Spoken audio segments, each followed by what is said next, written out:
So in today's session, we will really dive into the common challenges, the hurdles, and the lessons learned across the three, I'd say, key stages of hubs and network development, which are to build, so establishing a strong foundation and stakeholder engagement, but also to grow, so really expanding services and partnerships to strengthen the reach, and also, of course, to sustain, so ensuring operational continuity and also lasting impact of the hub and the network.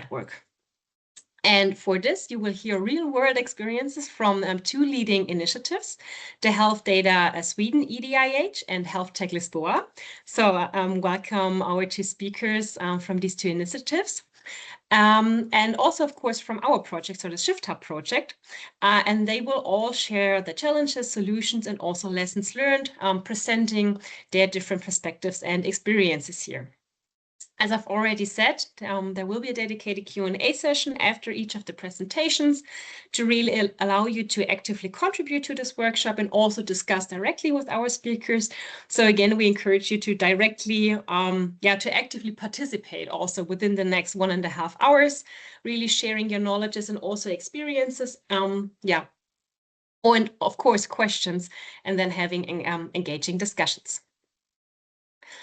Before I will give the floor to our first expert, I'd like to quickly introduce you to the Shift Hub project under which this capacity building workshop series is brought to you.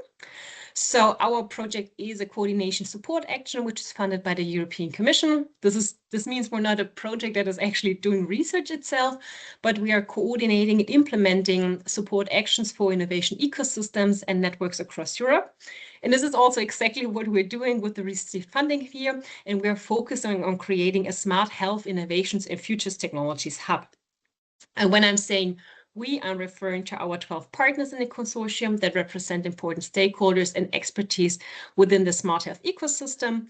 That includes our 3 universities as knowledge providers, also 4 organizations as innovation intermediaries with experiences on how to support and connect the diverse stakeholders, and then also 3 technology providers, which of course provided different tools for our services, and then 2 partners which are specialized in engaging our target groups, which include small and medium-sized enterprises and technology providers, as well as, of course, the patients themselves. And together, we are all working towards our main goal, which is to facilitate the development, ensure the promotion, and then, of course, finally foster the uptake of the smart health technologies and services to make sure that these technologies and services are actually brought to the people in the end. And for that, our hub is providing services to all the stakeholders of the smart health innovation ecosystem. As I've already said, that first and foremost, of course, includes the citizens and the patients and the healthcare professionals, as well as the developers of smart health technologies and policy, as well as decision makers. And these services are offered around 3 pillars, which represent 3 key values that are designed to meet the needs of our stakeholders. These are either to build and boost your innovation, to connect and thrive collaboration, or to learn and grow the knowledge. So basically, whatever it is you're looking for in value, you can find a respective service under these pillars. And you can find more information on them on our website. So we'll not go into detail on all of these services, but quickly give you an overview of what to expect under these pillars. So if you look at the build and boost pillar on the left, this contains services to really support the development and the uptake of smart health products and services. So these are services which are rather targeted towards technology providers and developers. They range from generating new ideas over finding the right partners and finance access to also showcasing developed solutions then to the end users. So with that, we're trying to cover the entire pathway of app development and providing services to whatever stage someone is currently in. Then in the middle, we have the Connect and Thrive pillar that contains services to foster collaborations and exchange among the stakeholders of the smart health ecosystem, and also, of course, to build and support a smart health community in Europe. And of course, to connect them across all the European countries. One of our central points here is the community platform, which hosts several online events, workshops, and matchmaking opportunities, such as our workshop series today. And one of the key initiatives I would like to point out here is our focus group on e-health, which is a vibrant expert network which is dedicated in advancing digital health. So here we foster collaboration between these experts to generate concrete ideas and policy positions in these focus group meetings on certain important topics such as shared data spaces, AI or cybersecurity, with the goal to really inform decision shaping in the European smart health sector. So if you're interested in these focus group events or becoming part of the focus group, you're always welcome to have a look on our website. Another point I would like to point out is that we also implement events such as our entrepreneurial discovery workshops, in which we identify and compare chances, barriers, and also structures between regional innovation ecosystems, with the goal to really involve here policymakers and all the stakeholders to really create recommendations that enable more informed decision-making on how these ecosystems can be supported best. We actually only recently published our policy recommendations that were drawn from these event series, and that can be also found on our website. So if you're interested in them, I also encourage you to have a look at them. And now lastly, of course, our Learn and Grow pillar. Here we focus on services which foster the exchange and knowledge and best practice sharing. Some of these services are really focused on certain target groups such as citizens or healthcare professionals with our collection of educational resources. So here we offer a collection of educational material and courses on smart health and digital applications to help to increase the trust and improve the literacy and just get people connected with these educational materials. Then another service is here the gamified user journey, which is directed at citizens. And here we really want to increase the population's knowledge on healthcare-related matters. So for this, we have created 5 mini games on different healthcare aspects and diseases that can be played on our website, either by a mobile device or a regular computer. So also to get the citizens and patients a bit more involved into these topics. And then, of course, lastly, we have our capacity building workshop series, in which, of which today's workshop is actually part of.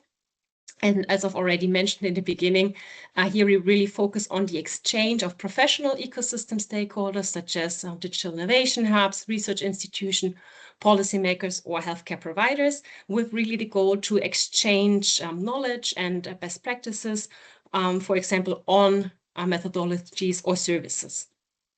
So I'm not going to go into more detail on that part here. So this has only been a really short overview of our hub and the services we offer.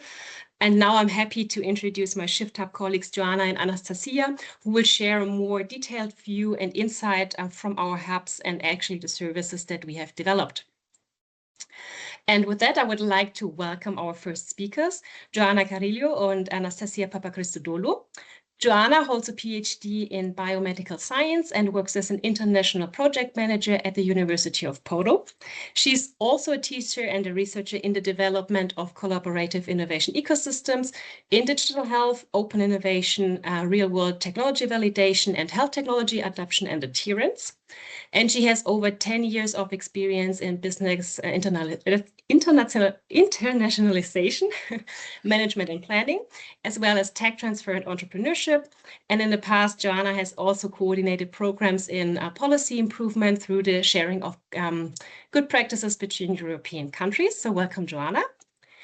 And also I would like to welcome Anastasia. She's a chemical engineer with a master's degree in pharmaceutical chemistry and a PhD in pharmaceutical analysis. And after her PhD, she also pursued a postdoctorate in the study of natural product chemistry and has gained extensive research experience here in the field of pharmaceutical analysis. And today she works as a business and innovation consultant at Kinno Innovation Intermediaries in projects that are related to the field of innovation, entrepreneurship and skill development, technology transfer, and research and development management. And more specifically, she participates here in projects for the capacity building in strategic sectors of the Greek economy, such as energy, green transition, and smart health. And she also has many years of experience as a scientific advisor in numerous national and European funded research programs, which are all related to innovation, scientific achievements with entrepreneurship orientation. So you can see that both of them have extensive background on topics on how to facilitate technology transfer within the smart health context. So we're happy to have you in the consortium and also with us today to share your insights. Joanna and Anastasia, the floor is yours. Thank you. Thank you, Alina.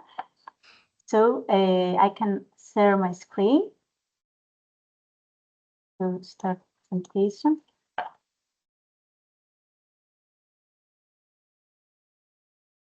So can you see my screen?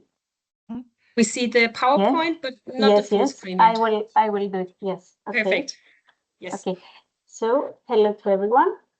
Thank you for being here and for sharing our knowledge regarding the value proposition and the way that we can do technology transfer. So to start with, and having said all these important things and interesting things regarding CFHub, we are going to discuss, dive deeper and discuss in more detail about the insights from CFHub regarding sustainability and the value proposition of our services.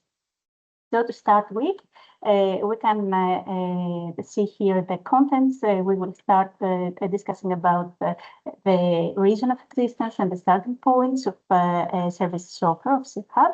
Then we're going to see the key aspects, the way that we structured the services offer, the existing interconnections and highlights within the projects, and then beyond the duration of the project, we are going to see the value proposition of CFHub, and then we will summarize a bit.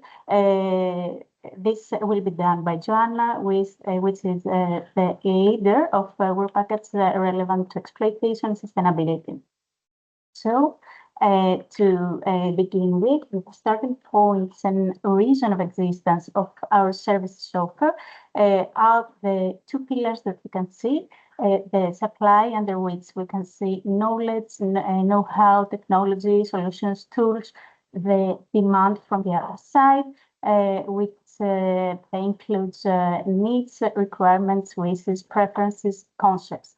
Those two pillars are connected and matching with each other by using two different scenarios. So we have the one scenario, the basic scenario, where the two pillars are triggered, navigating directly to one, from one to other.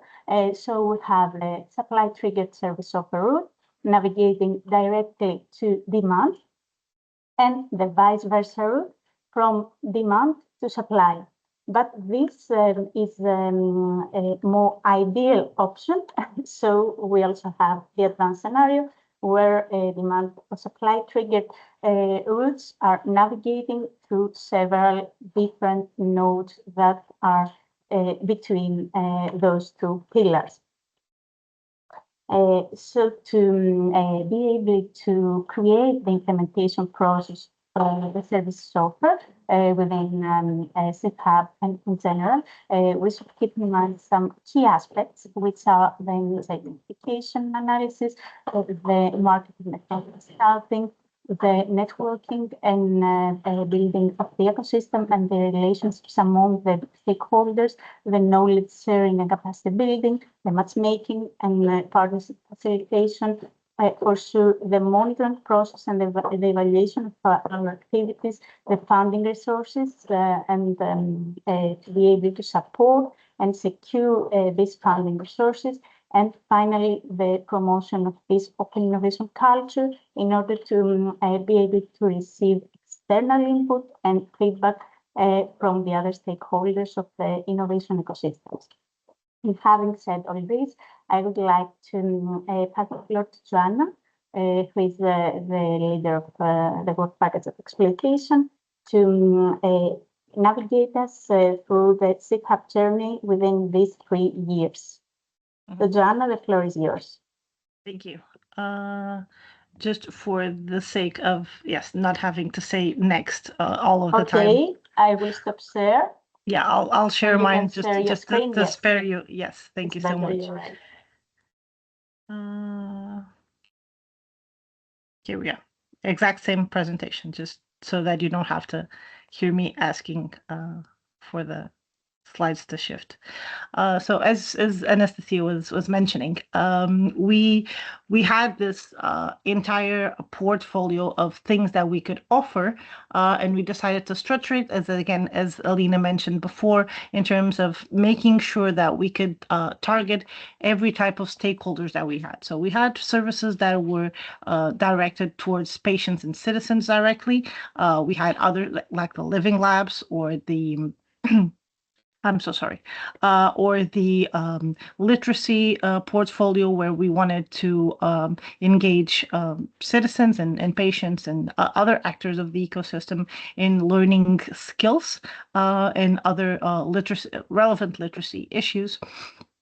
We also had activities that we designed having in mind the startups and other companies of our ecosystems, like the demo days, or providing these people with access to fundings and campaigns of funding collection. And then finally, we had things that were directed for the ecosystem as a whole, like cooperation initiatives and these workshops where we could gather and exchange knowledge. So we had pretty much diversified.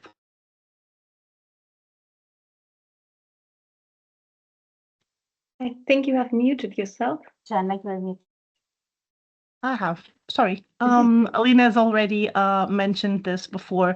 So we've organized our service offer in these 3 pillars, again, to try and emulate somehow the entrepreneurial journey and the innovation journey from coming from a earlier stage of building and boosting based on what your current skills are, on your current capacities. Then we want people to connect and to build their solutions as an ecosystem. And of course, then we want to have this perspective of dissemination and cross-pollination using this learning and growing. So coming out of the technology development silos and translating this into society and to the exchange of knowledge. So we've pretty much covered the general idea behind how our service offer was driven, but as Anastasia very lightly put in that previous slide, things are not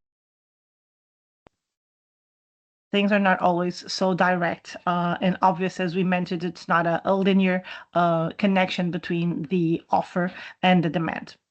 So we started to understand what kind of interconnections were existing within these needs that were in the ecosystem, and with what we could offer, and how this could be as seamlessly translated into a coherent journey with a starting, a middle, and an end, rather than just being a disconnected offer of services. So we went through a needs analysis of our stakeholders, understanding what our ecosystems were, and then starting to understand how we could fit and fill in the gaps of current existing services or products that were in the market, and how we could then fit and have a singular service offer that then connected this whole journey, as we mentioned, from getting people to work as an ecosystem, a cohesive ecosystem, finding ways to support them, and then add value to the innovation that was being created within our ecosystems.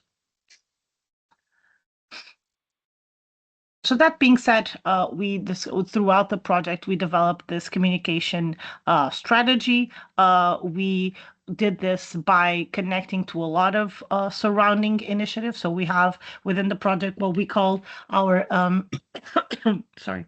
official partner organizations, which are organizations within each of our regional ecosystems that we have been in touch with since the beginning of the project. We've had a bilateral exchange of expertise and experience. So basically, we listen to their needs, and they tell us what type of services are more fitting to what their current activities are, what they would like to see from our part, and then we try and disseminate opportunities and networking events and other type of community gatherings within this community, so that then we can have this matchmaking between them. And on the other end of this logic is that by doing all of this, then now coming out of the project, as Alina mentioned, the Shift Up project was a 4-year project that ends in December of 2025, so in about a month, give or take. So we now have gathered all of these insights, and we are now ready to create this notion of what happens next. So we're now creating this exploitation, uptake, and sustainability strategy. So we're doing this on the first step by developing a business model. I'll walk you through this, but we've been analyzing different types of possible business models for what was the work of the project and the outcomes of the project. And then we're trying to do this in a sense that we not only want to keep things alive within the Shift Hub consortium that will hopefully last into the future after the project's lifetime. These connections that we've created also with these partner organizations and our board of stakeholders, but also we want to try and see if the things that we've developed, whether the services or the products, can then be used as basis for other organizations to replicate within their projects and their service offers, and thus then scaled up and disseminated in a larger scale. So just to give you very briefly numbers, I won't go through all of this, but just so that you have an idea, we did produce a lot of events and services and these engagement opportunities throughout the project, as you can see. So this means that there were a lot of interesting opportunities that arose from this. And we understood that we wanted them to keep existing in the ecosystems. On the one hand, because again, and I'll be very transparent here, being a publicly funded project, it is our if not legal, moral obligation to make the investment that was made within the project as impactful as possible. So we wanted these things to have a lasting lifetime, but also because, again, we gathered a lot of insights and we created expectations within our ecosystem actors of these things are some things that we like and we would like them to continue for the future, regardless of whether Shift Hub is being still funded or not. So based on that, we decided to find somehow a value proposition that could last after the project's lifetime. So we started to understand what type of business model we could have to create this long-lasting point. So what did we know? We knew that we had some results that could be taken into the future. And so we did an assessment of what type of scenarios could be created for these results. Of course, if you look through that list, you'll see that some of these things come out as methodologies that we've developed for information collection, for matchmaking, for capacity building. So some of the things are methodologies. Others are products themselves. As Alina mentioned, we have a series of serious games that were developed, so they are more on the product side. We have repositories of apps. We have repositories of educational content. So these things obviously by their nature need to be exploited in different types of business models, and they have different types of value propositions behind them. So once we understood what type of business scenarios were possible for Shift Hub, we went into then these evaluation of these different business possibilities and value propositions. We did this evaluation again based on feasibility, on likelihood of sustainability, but also based on feedback from the stakeholders themselves. So very simple things of, would you be willing to pay for this type of access for this type of asset? Would you be more interested if this was done in a collaborative way? Would you like this to be something that you pay once off, or would you like it to be a service that we provided like a consultancy? So we had a lot of these discussions both internally and with our stakeholder community, so that then we came up with a sort of validation of this process. So ultimately, we had a business scenario that we were comfortable with and that we knew from the people who were our potential customers, clients/partners, that was an acceptance of this idea of a business scenario for the Shift Hub outcomes. So ultimately, what this meant is that the most likely scenario would be that after the project's lifetime, we would establish a collaborative innovation cluster that we would call the Shift Hub Innovation Cluster for the smart health sector. So the next step was to understand how this cluster could be established. And this is sort of the point where we are now. We are now doing the steps towards the creation of said cluster. And we understood that we need to do this in basically 3 consecutive stages. So our first stage would be to establish this cluster virtually. So it will have a non-physical base where, again, all of these services can be provided, or some of these services at least, can be provided, and these discussions can be held. Then at a later stage, once we have more resources behind this idea, we can start to create physical hubs for this cluster. So it will be a decentralized cluster throughout Europe, but it will have a physical presence, at least in some of the spaces where Shift Hub is being operated. And then finally, ultimately, we can cooperate between these all of these scenarios, and then we will have a truly unified cluster that is decentralized in presence. Here we are. So going through these steps for the establishment and operation of this cluster, as I said, we are now in stage A, where we understand that we have a set of services that can be, sorry, just 1 second, I really need to drink some water.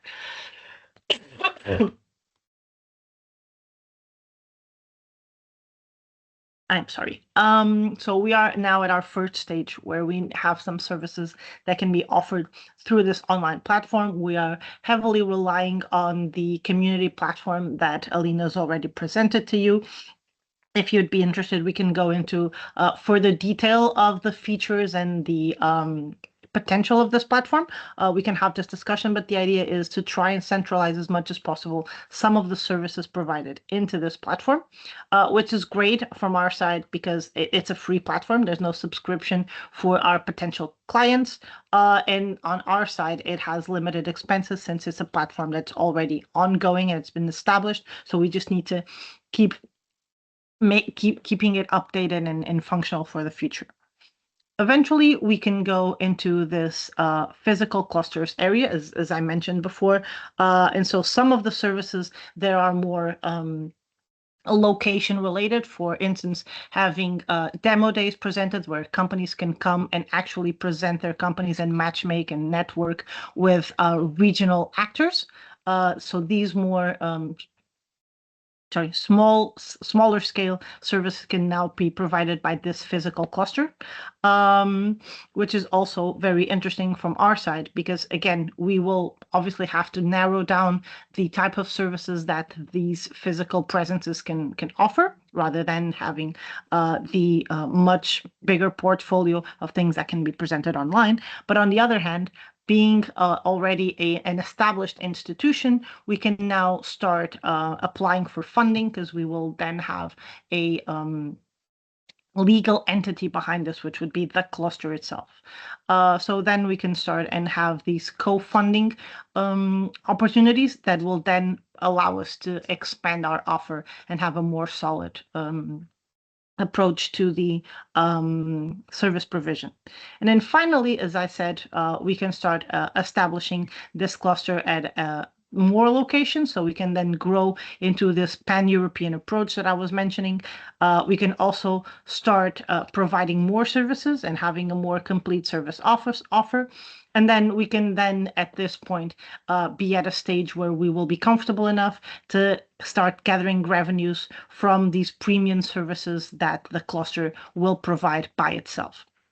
So I would say that at stages A and B1, we are heavily relying on former Shift Hub partners and other official partner organizations that will commit to become replicators of these services that were created during the project, and that will now provide them by themselves, but they will not have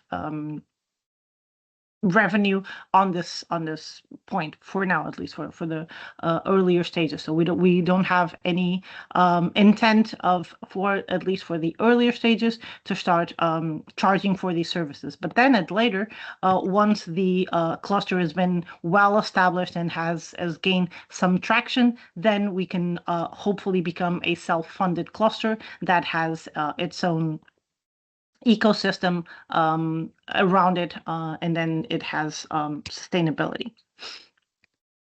So I think this is basically the main idea behind this. This is just a summary of what I've mentioned before. So our current value proposition for sustainability is that we believe that by creating an innovation cluster that has this holistic approach of following all of the innovation life cycle. So from stakeholder validation and the engagement, the growth, and then the sustainability. We believe that there's future here in this type of model.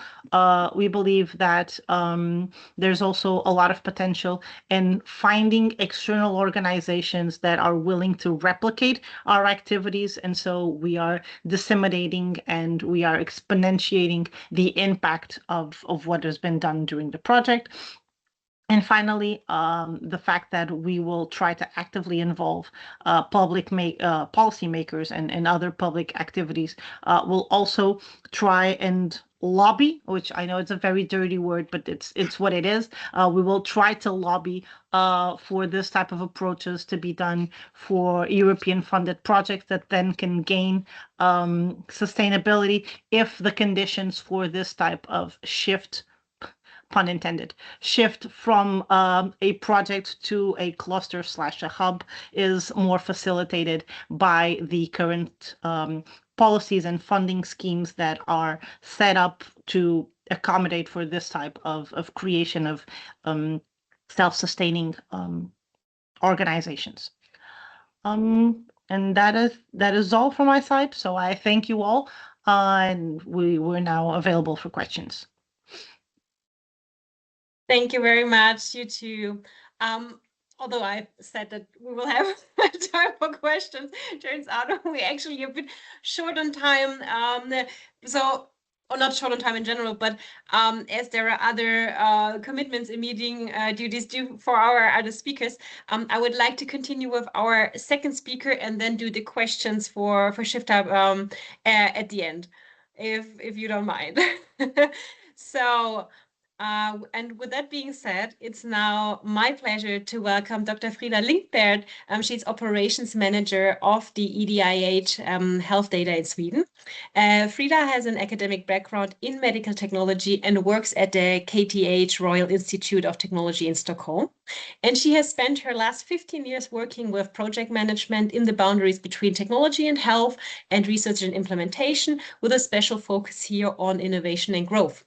And Frida, we're now very curious to hear more on your insights and experiences with the EDIH. So thank you very much for being here today, and the floor is yours. Yes, thank you. I'm just going to start by sharing. Let's see here.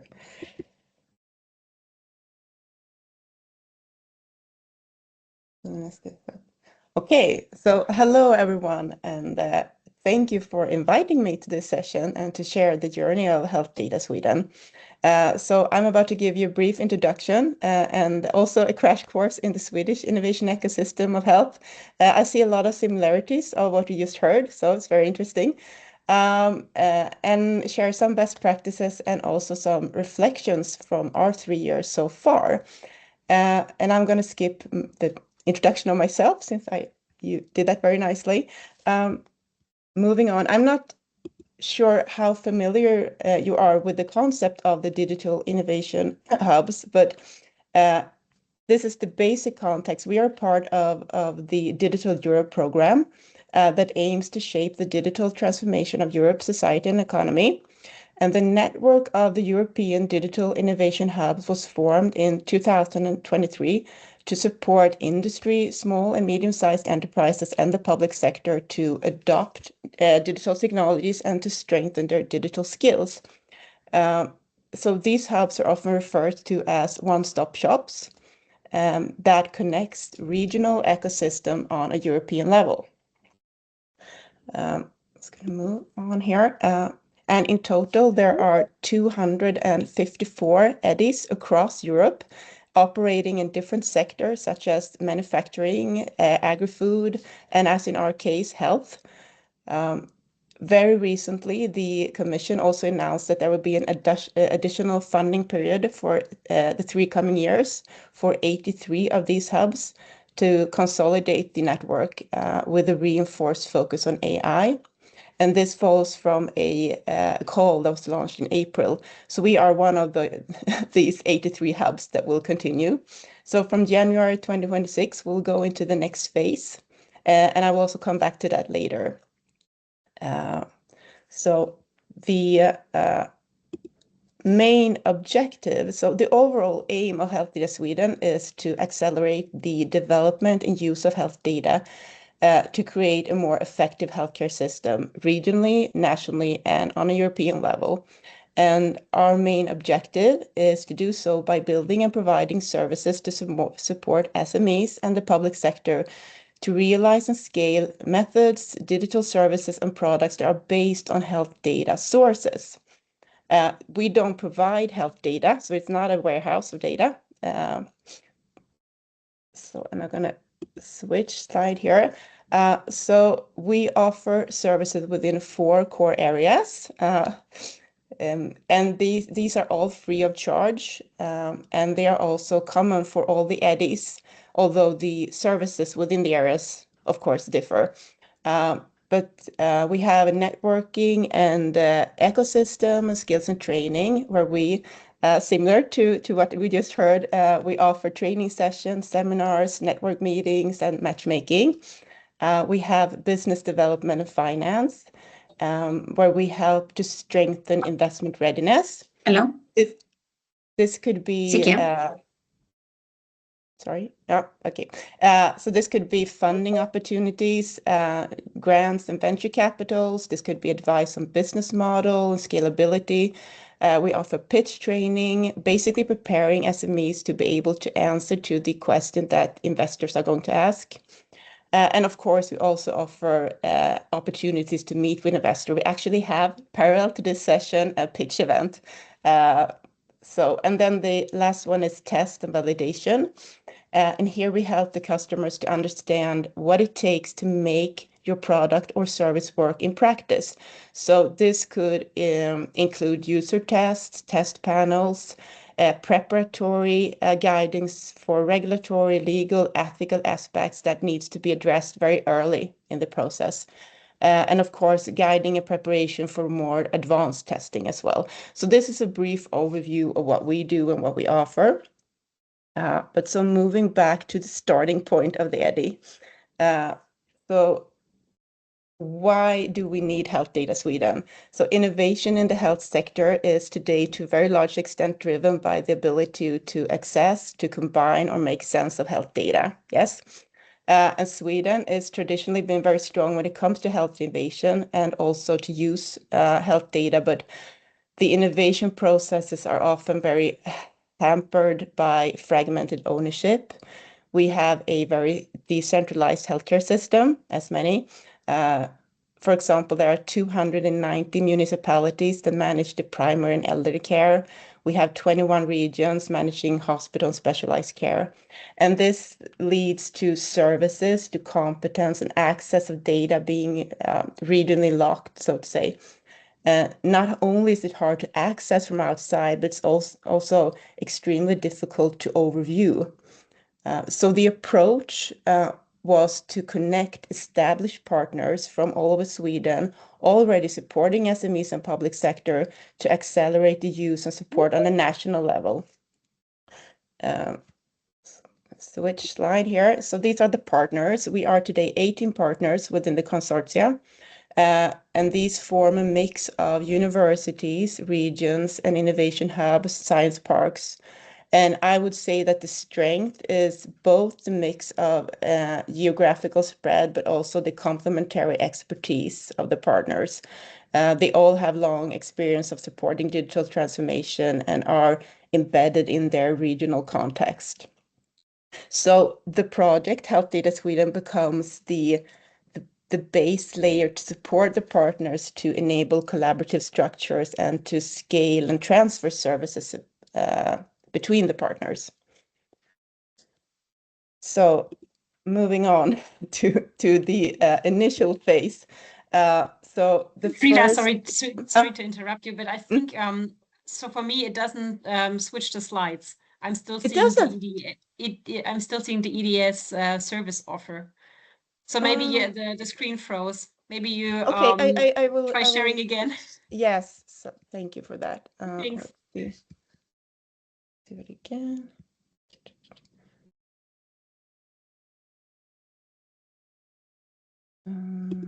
See here, service offer and yeah, okay, so you haven't seen this one, okay. Yeah. But you heard what I said, basically Exactly. reflects what I said about Sweden. Okay, so let's see, in the partners, right? Perfect. Yes, okay, thank you so much. So during the initial phase, and this is in the beginning of 2023, we wanted to identify all relevant existing services, activities, infrastructures among the partners that we can make accessible to our target groups nationally. So we did an inventory of the services offered, which resulted in the Health Data Sweden service directory. And this was basically a searchable tool that we published on the project's homepage, and it's still there. You can find it if you like. And when we launched this 6 months after project start, we had more than 100 services available. And this was quite a unique overview of the Swedish innovation ecosystem within health data to enable companies and public sector to discover and access support services regardless of the geographical location. So, for example, a startup in Stockholm could, if suited, find a service in the north of Sweden or in south of Sweden. However, we observed quite fast that navigating in this directory was not as intuitive for the targeted groups as we had hoped for. So at this stage, we started delivering services as a project, but it was mainly the partners delivering to their own already in place networks. As an early stage SME, you're not always aware of your needs. And you don't always have the accurate perception of your own readiness. So we needed to adopt tools to help assess the maturity. And we have adopted the KTH Innovation Readiness Model, level model, as a framework to guide idea development to innovation on the market. And there's also a tool that we have been provided by the EDI network, Digital Maturity Assessment tool. And together with these tools, we have implemented something that we also call the gateway, which is a structured entry point for our services, where the customer can get support both to identify the needs and then also to match them with the right service. So basically, you apply by filling in a form on our website. From that, we book a meeting, and if suited, we perform a maturity assessment, and from that, we match with the right services. And we start with the services available within the consortia, but we can also point in other directions. So the directory that we started with is more now as an internal tool, I would say. And I will give you some examples of services that we offer. The first one is the AI Sprint, and this will actually be launched next year, but it's a really good example of something that's been designed based on the needs of the customers, and also where several partners have joined forces to co-deliver.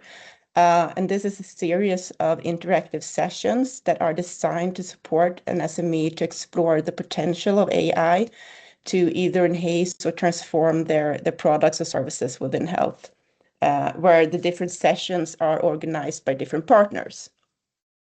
And the other example is the competence panel. And this addresses one of the biggest challenges that an SME in health tech face today, and it's basically to connect with the healthcare professionals and other type of competences. So this could involve the need to gain a deeper understanding of the needs that they address. It could be to receive feedback on their solutions. They could be finding and testing environment. It could also be better understanding of what business models that are the most viable when you have a public sector as a customer. So this is a facilitated meeting that we organize where the SME or the inventors can meet with specially invited competences from, it could be research, municipalities, regional operations to discuss their innovations. And we plan, we recruit, and we coordinate the meeting. And what's essential here is that this panel addresses products or services that are still in development. So there must be a potential for further refinement. So it's not a sales meeting. And what we have seen so far is that these meetings often foster a continued dialogue. So a catalyst for new collaborations, so to say. And we had a few cases also from our Nordic neighbors. We had a Danish company recently and also some few cases from Finland, where the aim has been to test the solutions in the Swedish context to see if this is a potential future market.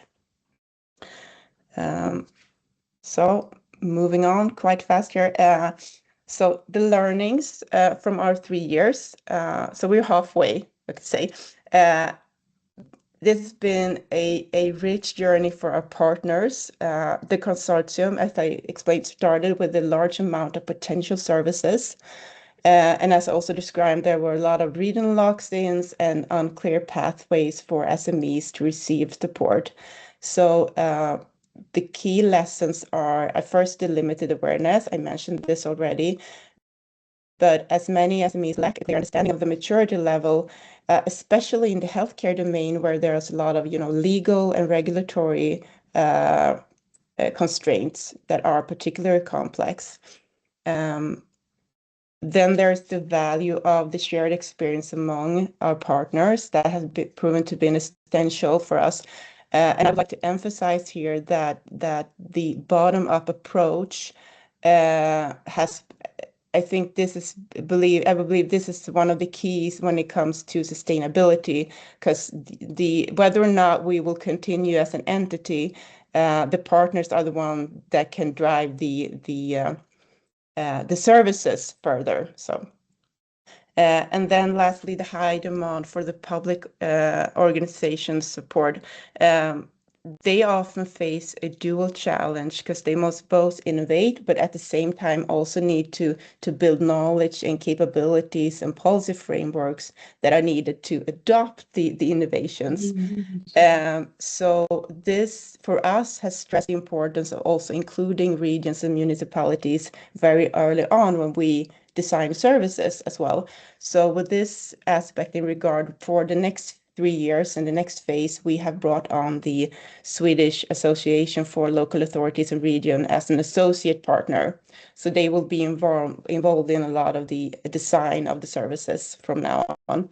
And I think this is my last slide to sum up what's next. So within a month, we will enter the next phase, which will be the consolidation of these 3 years. And the mission from the Commission is a reinforced focus on AI, of course, and this implies us also helping SMEs and the public sector to navigate in the European AI innovation ecosystem that is being built right now.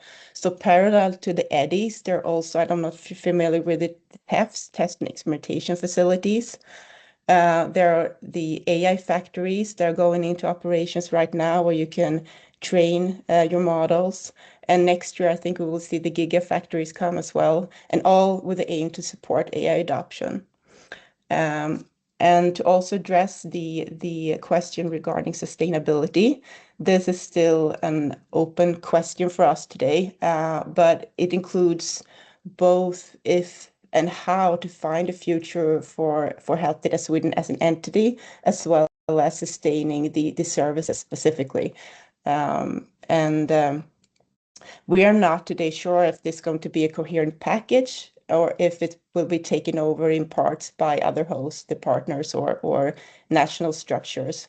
But I think when we talk about revenue models, the idea of asking the customers to pay a cash fee for us is very limited, because we have a lot of our services go to the public sector and very early SMEs, and I think that the current form requires an external funding, unfortunately. So, but this is something that we're going to continue to develop during the next phase. So, but I would love to hear your input on this, and thank you for listening. Thank you very much, Frida. Really great presentation. You've covered basically all points already. So challenges, lesson learned, revenues. So really interesting and great basis for exchange. So I would open the floor to questions from the audience. If there are any, you can now have a chance to raise your hand or use the chat. Quickly having a look at everyone. What I didn't mention also was that the network of hubs are also divided into thematic groups. So there is an exchange on the European level as well.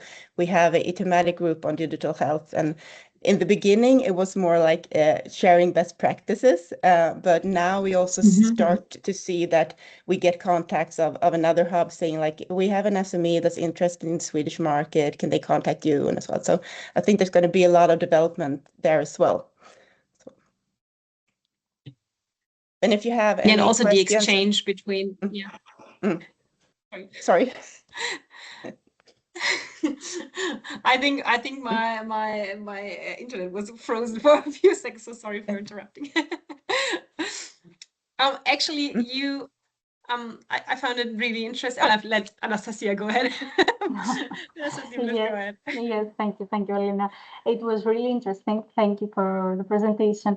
I would like to ask you regarding the services that you offer. So those services are packages of services, or they are separate services that you offer to the interested party? Sorry, can you say that again? Yes. Regarding the services, do you offer them as a package of services, or you have separate services that you offer? Both, because that's when we started with and we implemented the gateway. We took on a customer or an SME or a public sector as a client, and we could identify several of needs, and we tried to identify several of services. So often it's been a package, but sometimes it's just one service. But we see that we have roughly 700 SMEs so far in our portfolio, and a lot of them have received several of services over time. So thank you. And can I have one question more? Yes. Okay. And is it difficult to because you have different levels of innovation within your clients, so how do you handle this? Is it easy to support them in a different way? The different maturity level. Yeah. So I would say that the majority of our services are targeted towards early guiding and preparation. So and that's also why I'm trying to we need to guide further to other type of more like advanced testing, where you probably have to pay a fee as well. But we can do the preparatory work. But we can also, I mean, sometimes they are not ready to go further, and they need to be aware of that as well. So it's a kind of it's necessary to do the assessment. And it's not always that we have services that are fitted. We can say you have to come back in a year or so. Yes, for sure. Yeah. Thank you. Thank you and good luck. Yeah, thank you. I see there's another question from the audience. Yeah. Alenka. Yeah, hi, Alenka. I'm from Slovenia. Thank you for a wonderful presentation. My question would be about the financing of your Digital Innovation Hub. You are among 83 chosen. Are you going to be 100% financed by European Union? Yes, yeah, very, very good question. No, but we have the digital program. They fund 50% of all the EDIs, so 50% is EU. Then there has to be a national co-funding, and that has been the tricky part for us for these 3 years. And we haven't actually signed the grant agreement yet because of the Swedish national co-financing. We have been promised we're going to have from the Swedish Innovation Agency direct funding, but this has been a very tricky part for us and all the other Swedish hubs as well. But that's a whole other story. But it's 100% definitely. Yeah, so we have a Okay, thank you. yeah. Good luck with Yes, the thank you. continuation. And thank you. And if there's anything, you can send me an email or reach out, so we can discuss further. I'm going to have to leave this meeting. Thank you so much for letting me join. Yeah, thank you. Thank you very much for being here today. And yeah, we will, of course, share also the presentations with your contact information. So yeah, happy to connect you further. Thank you very much for joining and have a great day. Bye-bye. Yeah. Bye, Frida. So perfect. So with that, it's now my pleasure to introduce actually our last speaker of today. So quickly sharing back the slides. So it's my pleasure to welcome Vitor Crespo. Vitor is a seasoned executive entrepreneur with an outstanding track record in technology, healthcare innovation, and also strategic leadership. And during more than a decade at Microsoft, where he was shaping their market presence, he drove multinational partnerships and also spearheaded here the growth across Europe, Middle East, and Africa. And he also is a founder and the CEO of Crime Knowledge, which is a pioneering health tech company which is developing portable medical devices for blood typing and disease detection. And he also actively contributes to health innovation ecosystems through the Health Tech Lisboa and the Health Tech Portugal, mentoring here startups and fostering collaboration between academia, industry, and innovators. And with his deep expertise in business strategy, governance, and fundraising, and also a strong commitment for advancing healthcare and scientific innovation, Vitor offers valuable perspectives on the futures of technology and health. So with all that experience and extensive background, we're now really curious to hear your insights from the Health Tech Lisboa. So Vitor, the stage is yours. Thank you very much, Alina. Let me just share my screen. Almost there. Yes. So I believe you can see it now, right? Yes. Okay, good. So first of all, thank you very much for inviting me. So we are in Portugal, and as Alina said, so I started my career in the IT management, and like 7 years ago, I decided to complicate my life.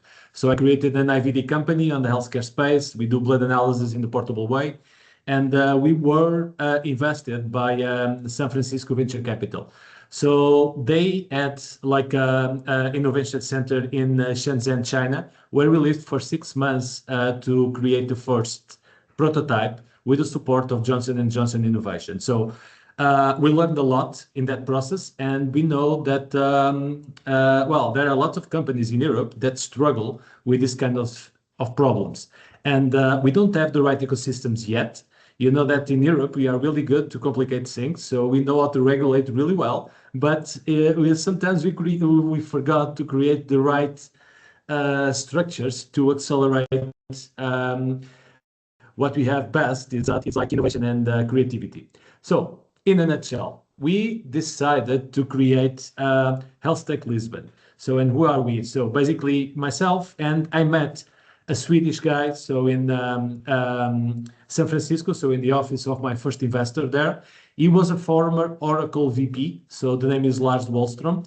And we decided to create a structure in Portugal that could support the growth of early stage companies in the AI space and the medical area. So Lars moved to Portugal, where he has a really complicated life in Algarve, between the golf and the paddle. But he has an extensive network worldwide that helps us to support a lot of things. So exactly as in the real estate area, the secret here is all about location, location, location. And we decided to create the structure in incubator that already exists in Lisbon that already had the right infrastructure in terms of buildings. And it was really well connected in terms of, we have here 3 multinationals that are working in the medtech space. We have 4 hospitals nearby, and we have different stakeholders in this area that could help us to accelerate what we are doing and what the startups are doing. So, HealthTech Lisbon is the venture builder. We started initially, the objective is to invest and support early stage companies and at really early stage. So we have protocols with universities and startup centers where we have every quarter, we have like meetings where they will present us the startups or the project that could be interesting for us. And then we have our internal team that will support them. And also we have like an excellent team of advisors and mentors from pharmaceutical companies that help us to understand which one are interesting and then to define the critical path in order to move to the market. So this is important because most of the companies or the researchers are doing something excellent at the technical level, but they don't bother to validate that with anyone. So sometimes they just do that for 3 to 4 years, and at the end they have something amazing, but that's no one wants. So on the process of supporting these early stage companies, we created different pools of knowledge. So one in the artificial intelligence space, the other one in the hardware space. And you know, hardware is one of the most complicated things for the healthcare startups because it takes like some millions to create the first prototype that could be clinical validated. So what we do is we accelerate the creation of Frankensteins, I would say, so with different components from the market that helps to validate the IP really fast. So, and this is important because when you go and try to get some fundraising for these startups, the investors, when you only go with a PowerPoint, or they will give you a no, or they will give you a really bad valuation. So hardware is critical for us. And then later on, we created some partnerships with India and China because they can accelerate the design to manufacturing and the manufacturing later on with a fraction of the cost that we have here in Europe. And then, because we are in the healthcare area, we created also our CRO. So we were paying too much money for companies like Syneos Health or IQVIA. And we fortunately had a person that was 30 years at AstraZeneca, and then he created and sold his own CRO to Syneos, and he helped us to create our own. And with this, we created like a one-stop shop approach of services for the healthcare area. And we are now certified by the European Union as a test bed. So in a nutshell, this is what we are doing over here. So we are trying to accelerate innovation because, as I've mentioned, so we have excellent researchers over here. And when we take them to locations like MIT or even San Francisco, etc., they are incredible. They are the best, and they are not in expertise. They are not worse than any other. The problem is the way we structure the innovation and the process to take it to the market, like creating a company and something like that. So it's not easy for researchers to do that. So what we've done is we created the right team inside that could help us to do everything that the researchers don't know or don't want to do. So basically, legal, finance, market access, every kind of service that you need, and then to understand who is going to pay for the innovation, where are the reimbursements for that, what are the regulatory hurdles, and exactly what are you going to need in order to reach this level. The next thing is that, well, we are in Portugal, and well, money is not a problem for us because we don't have any. So we, since the beginning, we tried to accelerate the grant search. So we know how to get the Portuguese grants. We know how to get the European Union grants, like the accelerator, now the pre-accelerator, the pathfinders, and so on. So we really focus on that because if we can get those grants before connecting our companies with venture capital, it will be easier and we will get a much better valuation because then we will have the right structure, the right validation, and already a right team in place. So this is critical and important. So that's why we work with the founders, and sometimes we work between 3 to 6 months prior to signing a contract with the founders for the venture builder, because IP, we can validate really fast. Market, we can validate really fast. The problem is validating the egos of the founders, and that's a major problem in startups because this is already a risky area. If the egos are like an add-on to that complication, then we will have a problem, and that's something that we really want to avoid from day one. So, and in a nutshell, this is it. So we created our own team that validates and structures the companies in order to accelerate them and to take them to the right level. And also, well, it's not a beautiful thing to say, but we like to kill projects in the first 2 weeks. That means like doing IP search, market analysis, connecting them with mentors and advisors to understand exactly if what they are doing is interesting or not. Because sometimes we have great founders with a really bad idea or something that is not going to be useful for the market. Our job is to discover that early on and then try to connect them with the right project. So that's why we created like we created the partnerships with different stakeholders internationally, because we don't have a market in Portugal. So we have a great place to create early stage innovation, but then we need to structure and test it and validate it internationally. So imagine in Sweden, we have a partnership with Karolinska. We have also with John Hopkins. We have with HCA in the US, and also with UAE, Dubai, Abu Dhabi, because, well, they pay a lot to test early stage innovation, and it's critical for us to get different feedbacks for different geographies. So we work a lot with medtech and pharmaceutical companies, not only for this, because they don't support that much, because we are not really that relevant for them at this stage in terms of innovation, but we work for them in order to create projects, and that's our service area, using AI to accelerate what they are doing, or supporting their KOLs to execute different projects, or to accelerate clinical validations or clinical studies that they need to execute. They don't have the right DNA for that, and they rely on us to do this kind of things. So our job is to increase our partners and try to validate our ideas and our projects early on. So this is critical for us. So a part of the venture capitals, because they are really needed. The problem is that, well, in Portugal, we don't actually have venture capitals that know how to invest in healthcare. So we need to tell them, even when they want to invest, we need to tell them, you are not going to get any money from us in 5 years. That's how it goes. So if we tell them, because imagine, if you combine medical area with hardware and with the regulatory, it will be really complicated. So our job is to accelerate this.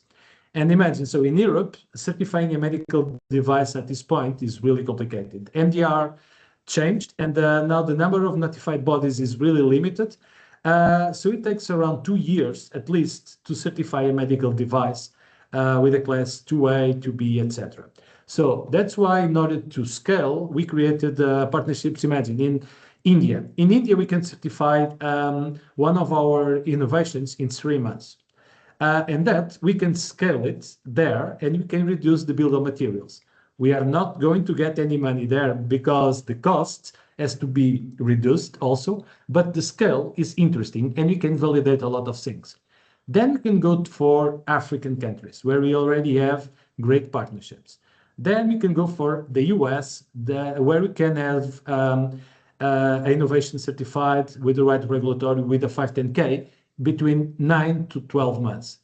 And in 34 years, we can come to Europe, well, 2 years, we can come to Europe and get our innovation certified over here. So that's why we need to have different stakeholders on the hospital side, on the university side initially, hospitals, venture capitals, and medtech and pharmaceutical companies, and also distributors, because for us, distributors are key to scale what we do. Because most of our devices are hardware, we don't want to handle the logistics side. They already own the right channels in different regions for that, and they can give us a lot of market insights about how much that market is willing to pay for this innovation, what will be the right model, if it will be OPEX, CAPEX, etc. And they can also help us with the regulatory strategy for their specific region. So for us, this is amazing.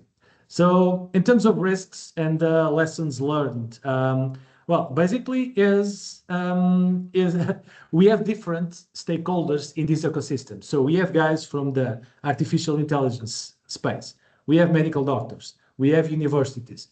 So it's difficult for us to find a common language for everyone to know what we want to do and to define the milestones. And, you know, people that come from academia, they want to make something really perfect. People that come from the business side, they want to sell yesterday. So it's difficult to combine all of those experiences. And that's why, so we had to create like a way to mitigate that risk and to try to, well, letting them know what is the big picture and what exactly do we have to do. Because imagine, so business side sometimes wants to do things really fast and it's complicated, but academia sometimes they don't care about milestones. They want to make it perfect thing. And well, and money doesn't come out of trees. So we need to tell them that, well, this is really important. And for us, we had to create like almost an academy in order to create like a standard language that could combine everyone. The other thing is in terms of testbed. So we have a testbed, and we had to create different partnerships to test our innovations at early stage.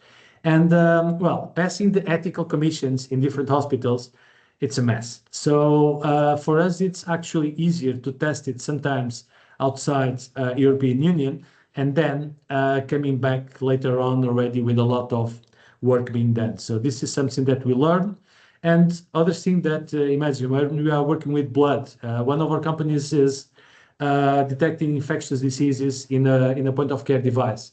In order to get blood samples contaminated with different diseases, it's not easy. So when we have to create a process and partnerships in order to imagine in South Africa, for our guys to go there and to do the tests locally.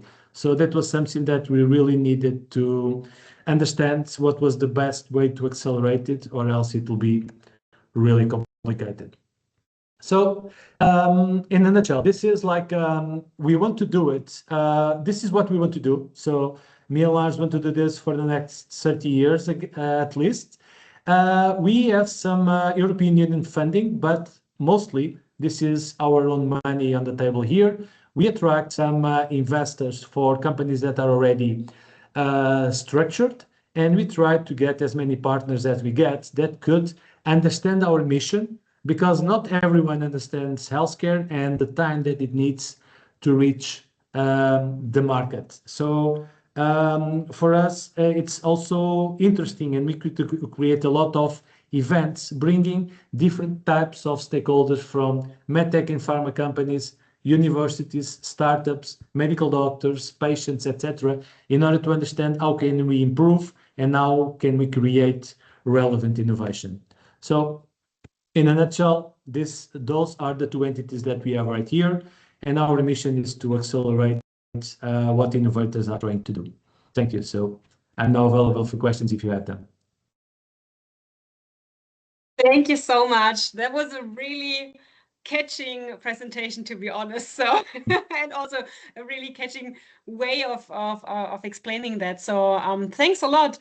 Actually, your strategy on improving early validation by going abroad is really interesting in your connection to China, because also based on our experience, this is a phase where the most startups lack support. So Exactly. early validation, there's not much money around. It's super hard to get data or users for that to do something, and then the innovation goes nowhere. So this is, for me, this is a great takeaway and a lesson learned, that to look abroad and just kind of go for the early validation, go abroad, and then just come back to Europe, at least until Europe has figured things out to make everything less complicated and more effective. Definitely. Yeah, definitely. So, and another thing, so before I open the floor to the others, I would like to comment on another thing. You said that you kill innovations within 2 weeks, or the first 2 weeks, which is kind of, I'd say, like a bossy move. But also, I think that this is also something that makes your input and your critique very interesting for the customers and the startups, because they really get a good, I'd say a critique or assessment of their innovation, because it's just, if you believe, of course, as an innovator, you believe in your ideas the most, because you want to get them somewhere.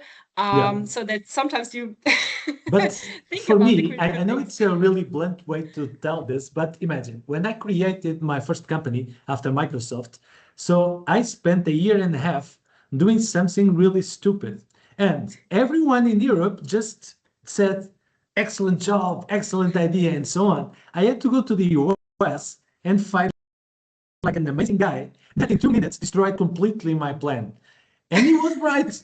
And for me, it's like a friend that I have even today that I talk a lot.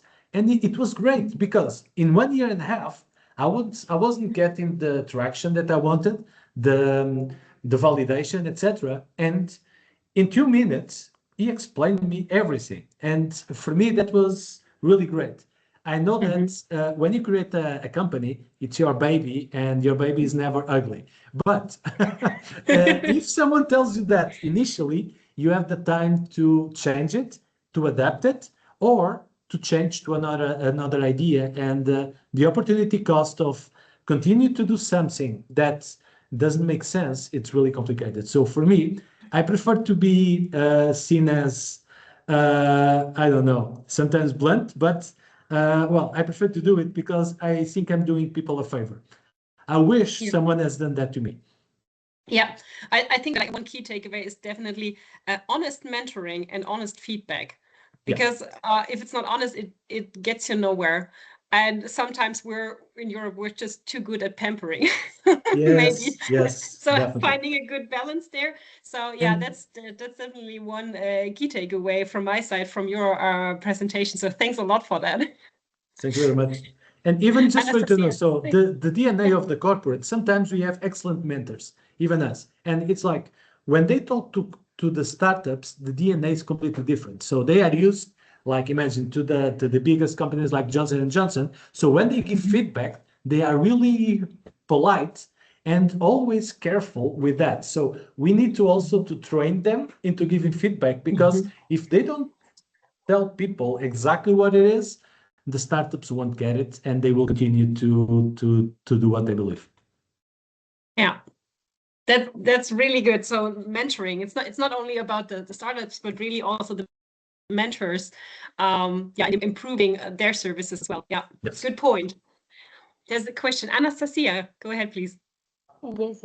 Thank you for your presentation. It was really interesting. And one question came in my mind when during the presentation. So I would like to ask you if you can identify some basic changes, behavioral changes or mindset of young innovators in comparison to 5 or 10 years before. Yes, while completely. you were building your idea and your businesses. Thank you. Yes. So, first of all, we are lucky enough because we have Web Summit here, and it's a great event.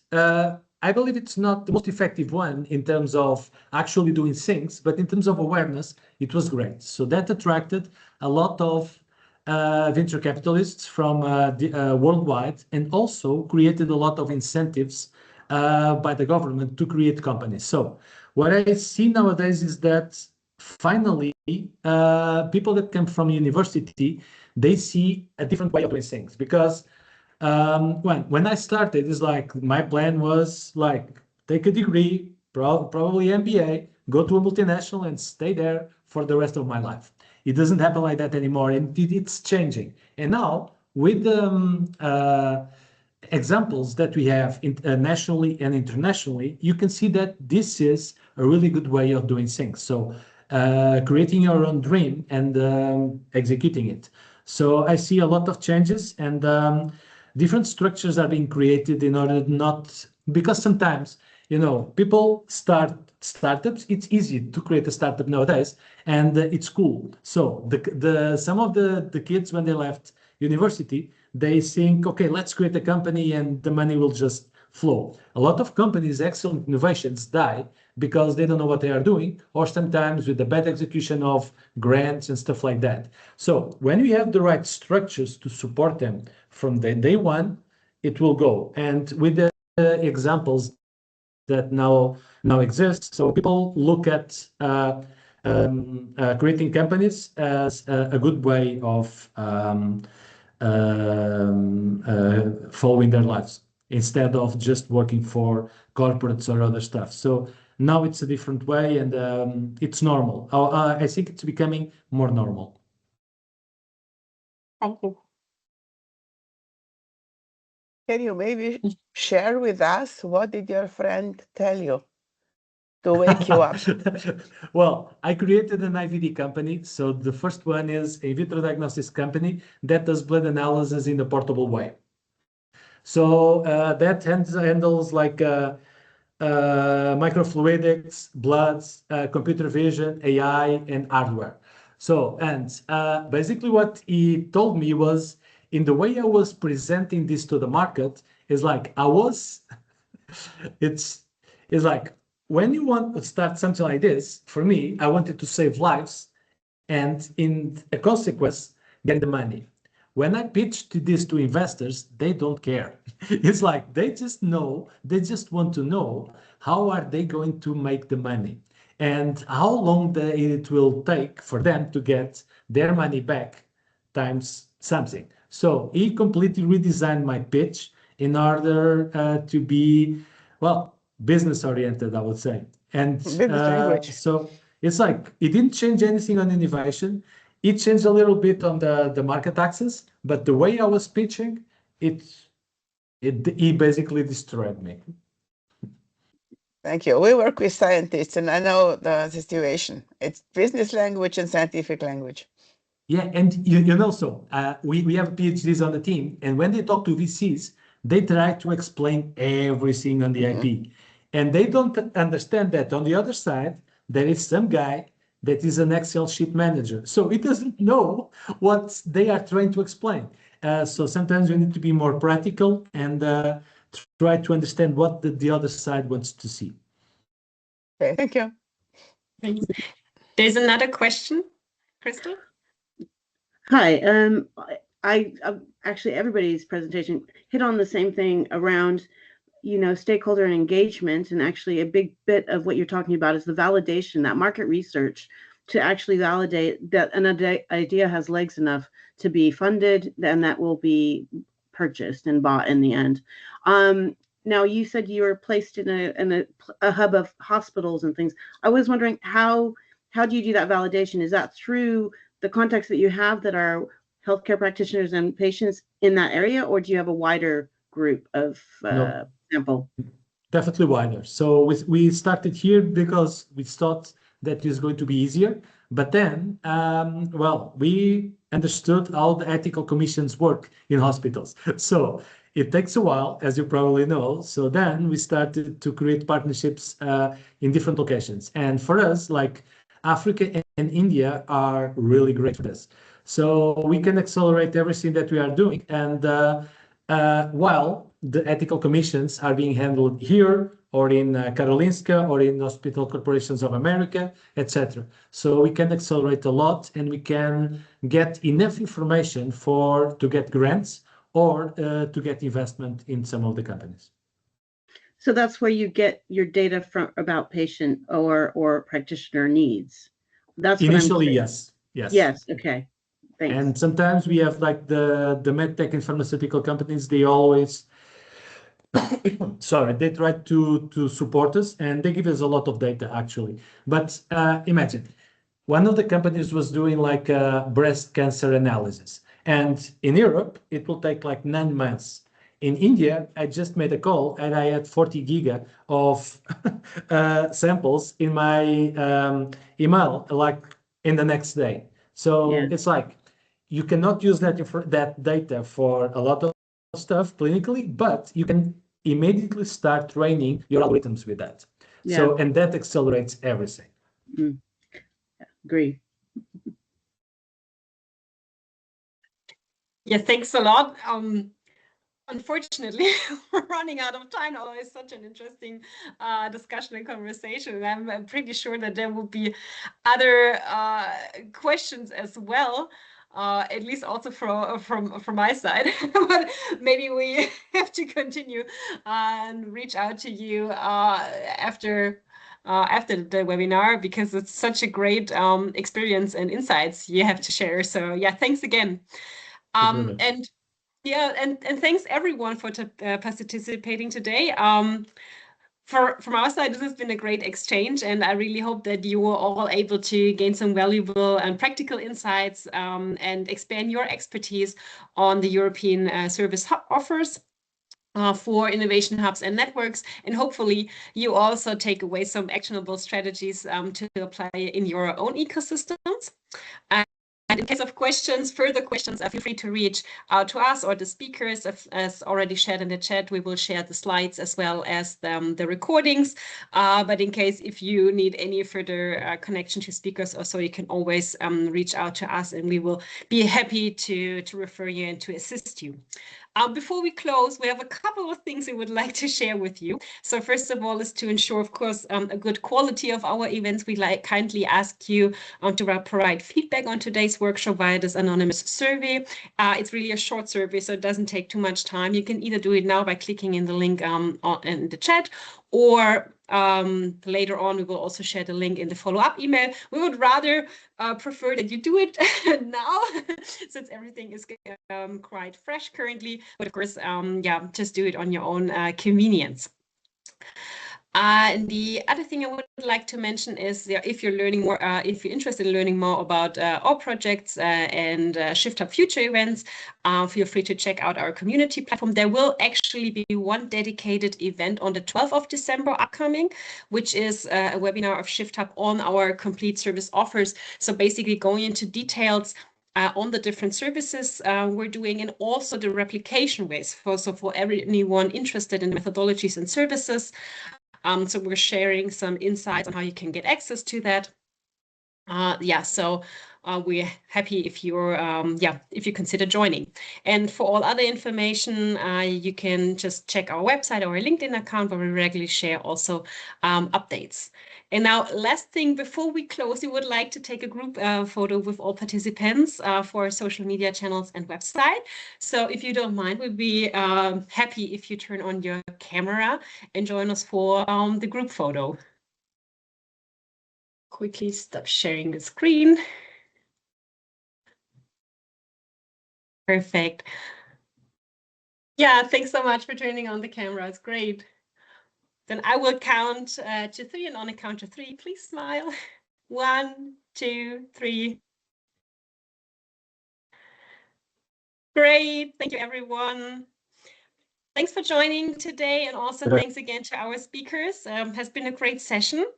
Yeah, and with that, I'm happy to let you go. And yeah, please feel free to reach out anytime to us in case of further questions or connections. Have a great day, everyone.